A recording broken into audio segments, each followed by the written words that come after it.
आज से 5000 साल पहले भगवान श्री कृष्ण ने श्रीमद् भगवत गीता का ऐसा अद्भुत ज्ञान दिया जो बहुत गहरे रहस्यों से भरा हुआ है, जो आज भी जिंदगी के हर मुश्किल से हमको बाहर निकाल सकता है और हर सफलता दिला सकता है। श्री कृष्ण जैसा कोई मित्र नहीं, श्री कृष्ण जैसा कोई प्रेमी नहीं हुआ। श्री कृष्ण का चरित्र इतना दिव्य और अद्भुत है जिसके बारे में विचार करके आज भी लोग चकरा जाते हैं। आज हम उन्हीं श्री कृष्ण के जीवन और ध्यान से 11 चीजें सीखेंगे जो हमारी जिंदगी को पूरी तरह बदल सकते हैं। इसीलिए इन बातों को समझने के लिए आपको अंत तक इसे पूरा सुनना चाहिए। सबसे पहली बात कि आप अपनी जिंदगी में सबसे खास सिर्फ उसी को बनाना जिस पर आप खुद से भी ज्यादा भरोसा कर सकें। अगर आप किसी ऐसे व्यक्ति को अपना सब कुछ मान लेते हैं जिस पर आप भरोसा नहीं कर सकते, तो विश्वास रखना उससे आपको बहुत दुख पहुंचेगा। ऐसे इंसान से रिश्ता जोड़कर सिवाय दुख के आपको कुछ नहीं मिलेगा। लेकिन अगर आपने अपनी जिंदगी में किसी ऐसे इंसान को सब कुछ माना है जिस पर आप खुद से भी ज्यादा भरोसा करते हो, जो आपके भरोसे को निभाने लायक हो, सिर्फ ऐसे ही इंसान को अपनी जिंदगी में सबसे खास जगह देनी चाहिए। जब महाभारत का युद्ध शुरू होने वाला था, तब दुर्योधन ने अपनी सेना के सभी योद्धाओं से पूछा कि आप लोग पांडवों की सेना को कितने दिन में समाप्त कर सकते हो। तो भीष्म पितामह ने कहा कि अगर श्री कृष्ण ना हो तो मैं सारी पांडव सेना को 1 महीने के अंदर समाप्त कर दूंगा। यही प्रश्न दुर्योधन ने द्रोणाचार्य और कर्ण से भी किया। सबने अपना अपना समय बताया और यही विषय पांडवों की सेना में भी चल रहा था कि आप कौरवों की सेना को कितने दिन में समाप्त कर सकते हो, जिसमें भीष्म, द्रोणाचार्य और कर्ण जैसे योद्धा हो। तो अर्जुन ने कहा कि मैं पूरी कौरव सेना को भीष्म पितामह, द्रोणाचार्य और कर्ण जितने भी पृथ्वी के योद्धा हैं, मैं उन सबको क्षण भर में हरा सकता हूँ, क्योंकि श्री कृष्ण मेरे साथ हैं। और अगर वो मेरे साथ हैं, विश्व के सारे योद्धा आ जाएं, देवी देवता क्यों ना आ जाएं, और मैं सबको पराजित कर सकता हूँ अगर श्री कृष्ण मेरे साथ हैं। महाभारत का एक और भी प्रसंग है। एक दिन कौरवों ने छल से एक योजना बनाई और अभिमन्यु को सबने मिलकर के छल से मार दिया, और उसका कारण था जयद्रथ। जयद्रथ की वजह से उस तक सहायता नहीं पहुंच पाई। फिर जब अर्जुन को ये पता चला कि अभिमन्यु का वध जयद्रथ के कारण हुआ है, तो उसने प्रतिज्ञा कर ली कि कल सूर्यास्त तक मैं जयद्रथ का वध कर दूंगा, नहीं तो मैं अग्नि समाधि ले लूंगा। और दूसरे दिन कौरवों ने ऐसा चक्रव्यूह रचा कि जयद्रथ को असंख्य सैनियों के पीछे जाके खड़ा कर दिया। तब श्री कृष्ण ने अर्जुन से पूछा कि तुमने जो प्रतिज्ञा की है क्या सोच समझकर की है? आज कौरवों ने जयद्रथ को सेना के बिल्कुल अंत में खड़ा कर दिया है, और आज शाम तक तुमको सारे योद्धाओं से लड़कर उस तक पहुंचना है। कैसे सच कर पाओगे अपनी प्रतिज्ञा को? तो अर्जुन भगवान के चरणों में गिरकर कहने लगा कि मैंने जो प्रतिज्ञा की है अपने भाइयों के बल पर नहीं की, भीम के बल पर नहीं की। मैंने ये जो प्रतिज्ञा की है अपने शस्त्रों के बल पर भी नहीं की है, अपनी शक्तियों के बल पर भी नहीं की है। मैंने जो ये प्रतिज्ञा की है आपके बल पर की है। मुझे पूरा विश्वास है कि दुनिया की ऐसी कोई प्रतिज्ञा नहीं है जिससे आप सच नहीं कर सकते। अगर आप मेरे साथ हो तो सारे ब्रह्मांड की सेना सामने क्यों ना खड़ी हो, आप मेरी प्रतिज्ञा जरूर पूरी करेंगे। और उसकी वो प्रतिज्ञा श्री कृष्ण ने पूरी की। तो इन कथाओं से हमको ये शिक्षा मिलती है, जीवन में जिसे भी आप कुछ मानो वो उसके लायक होना चाहिए, वो इंसान वैसा होना भी चाहिए। हम भरोसा तो बहुत कर लेते हैं पर लोग उसके लायक नहीं निकलते।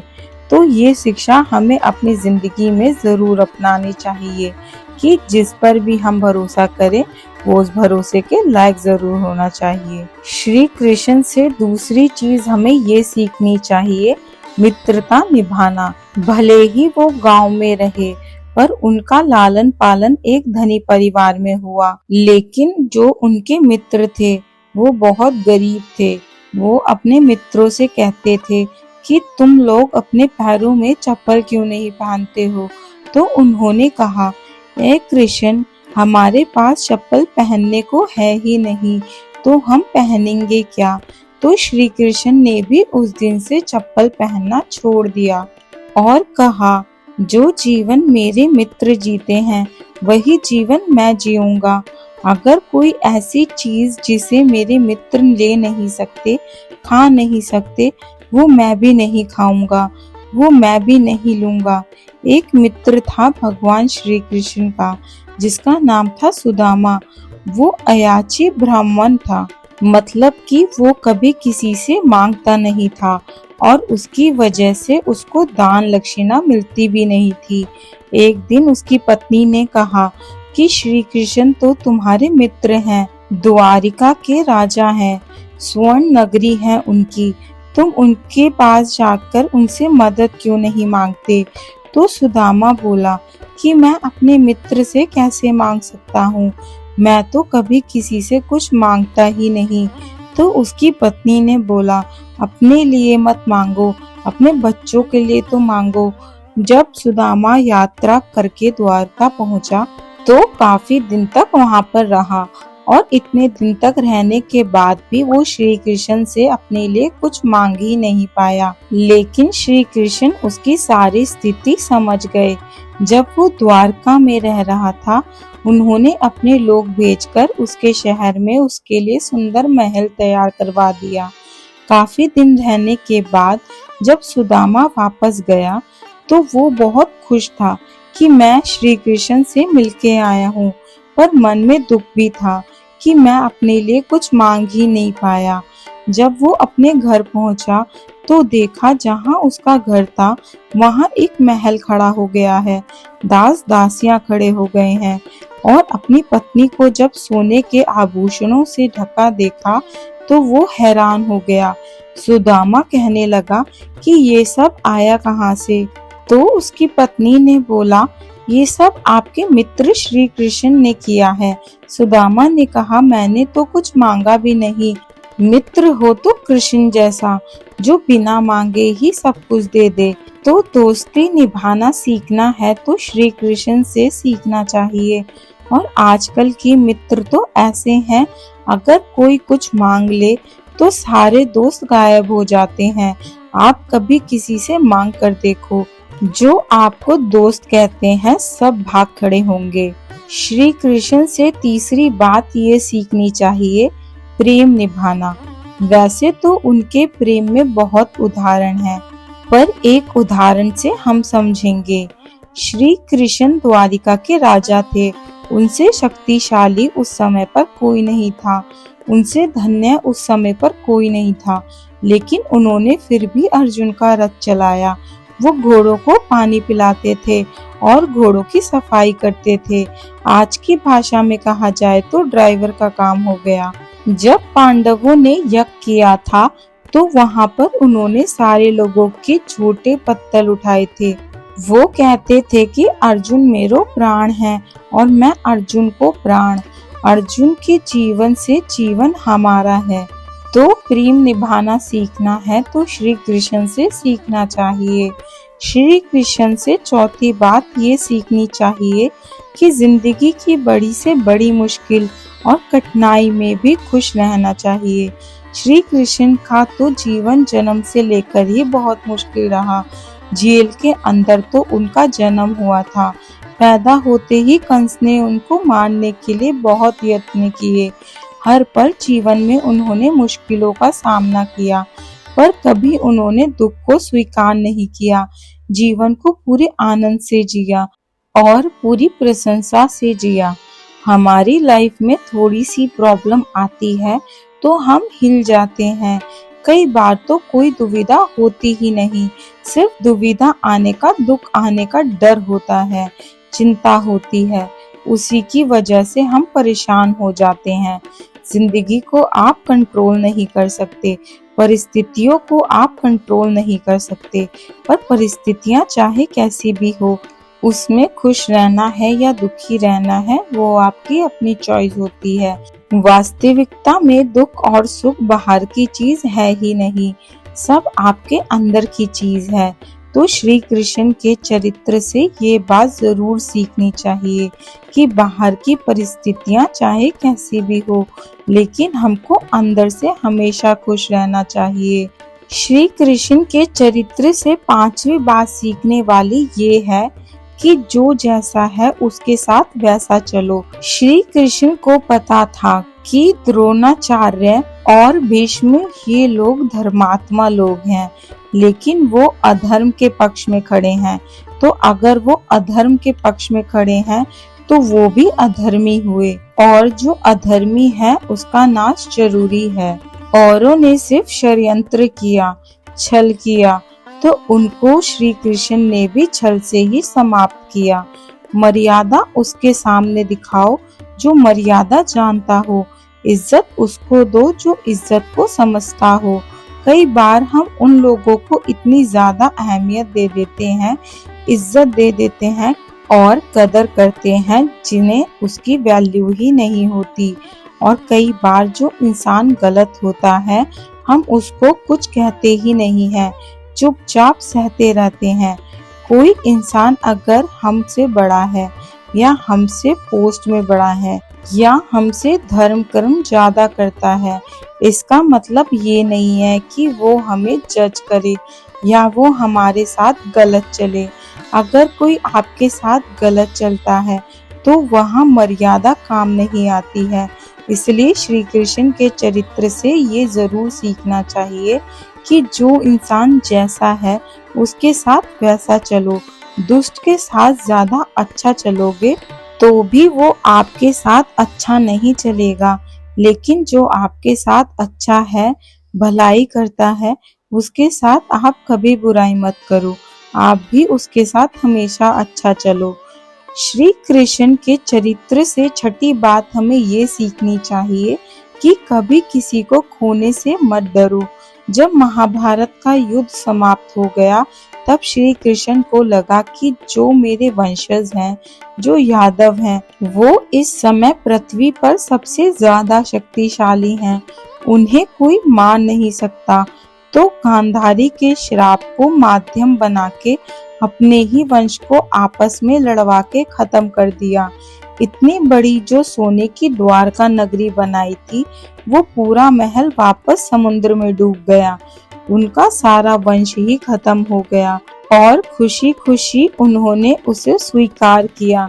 अपने व्रज भूमि से भी कृष्ण को बहुत प्रेम था, लेकिन जब जरूरत पड़ी तो क्षण भर में उसका त्याग कर दिया।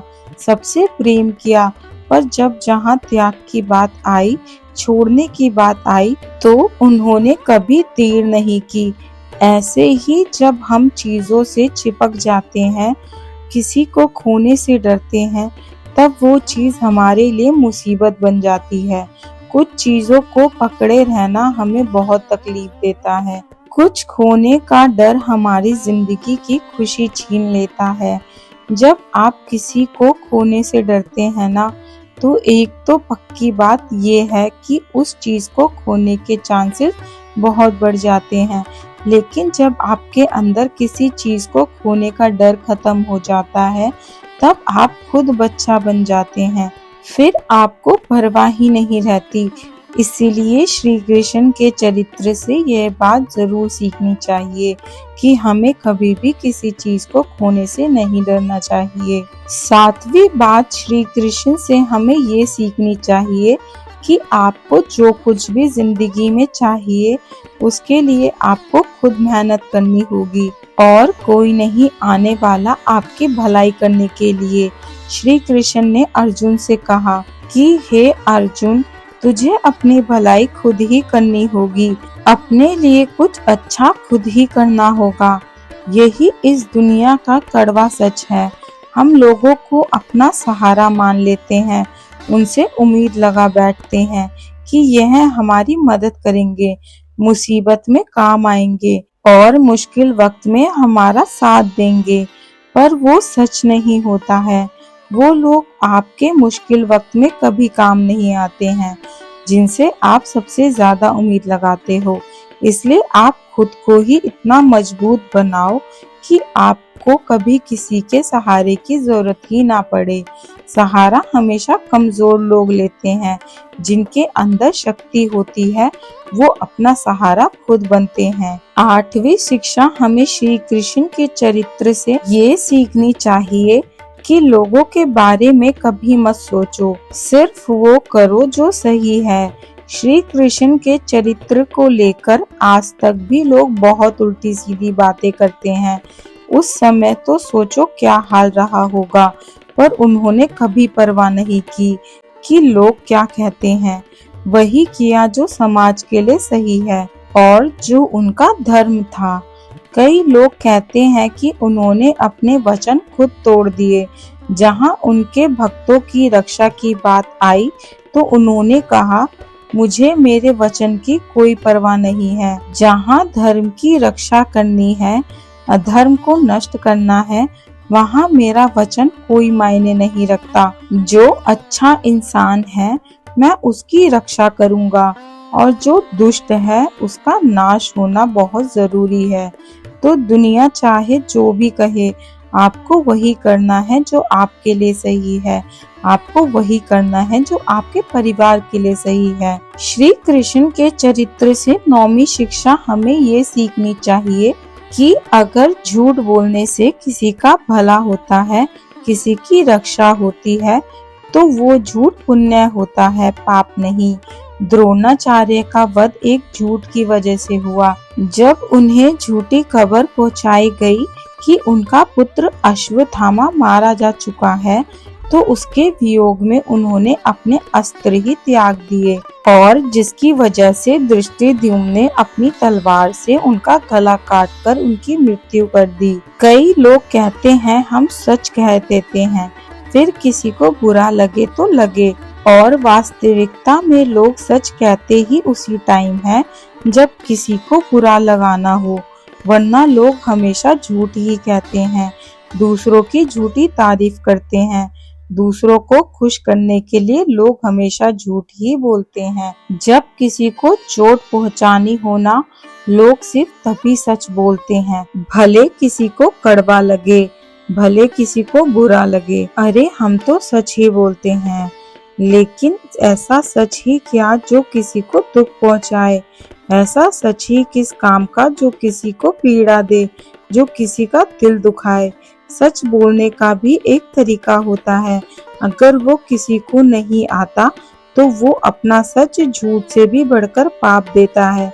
जो सच दूसरों को दुख पहुंचाए वो सच किसी काम का नहीं, और जो झूठ किसी की जिंदगी बचा दे, किसी की जिंदगी बना दे, वो झूठ भी सच से ज्यादा पुण्य देता है। श्री कृष्ण के चरित्र से 10वीं बात हमें ये सीखनी चाहिए कि कर्म करते रहना चाहिए। सफलता मिले या असफलता मिले, कर्म का त्याग कभी नहीं करना चाहिए। पूरी गीता का सार यही है कि कर्म करते रहो, बैठ मत जाओ कि कुछ हो ही नहीं रहा है। अधिकतर लोग जब जिंदगी में असफल हो जाते हैं तो कुछ करना ही छोड़ देते हैं। अगर आप कुछ करना ही छोड़ देंगे तो आपकी जिंदगी में कुछ भी नहीं बदलने वाला। आप अगर 10 बार हार कर भी फिर उठने की ताकत रखते हैं तो विश्वास रखना 11वीं बार में जीत आपकी ही होगी। तो अपनी असफलताओं से ना डरें, कर्म का त्याग ना करें। जीवन में हमेशा कर्म करते रहना चाहिए। और श्री कृष्ण की 11वीं बात जो सीखना बहुत जरूरी है कि जिंदगी को एक उत्सव की तरह जियो, सेलिब्रेट करना चाहिए। कभी भी सीरियस नहीं होना चाहिए लाइफ को लेकर। हमेशा श्री कृष्ण के मुख पर एक मुस्कान बनी रहती थी, हमेशा प्रशंसा का भाव रहता था, चाहे बाहर कुछ भी हो रहा हो। इतना बड़ा महायुद्ध चल रहा है, वहाँ वो अपनी गीता का ज्ञान दे रहे हैं। वो बाहर क्या हो रहा है उससे हमारे भीतर कोई फर्क नहीं पड़ना चाहिए। कहते हैं ना, हम चाहे कितने भी बड़े हो जाएं, हमारे अंदर का बचपना कभी पीछे नहीं छूटना चाहिए।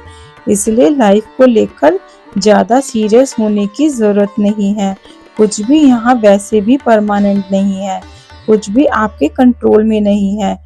तो बेस्ट है कि आप अपनी मस्ती में जियो, अपने आनंद में जियो। बाकी जो होना है वो तो होता ही है, और जो नहीं होना है वो वैसे भी नहीं होगा। तो चिंता किस बात की करना। इसलिए चिंता का त्याग करके जीवन को आनंद से जीना चाहिए।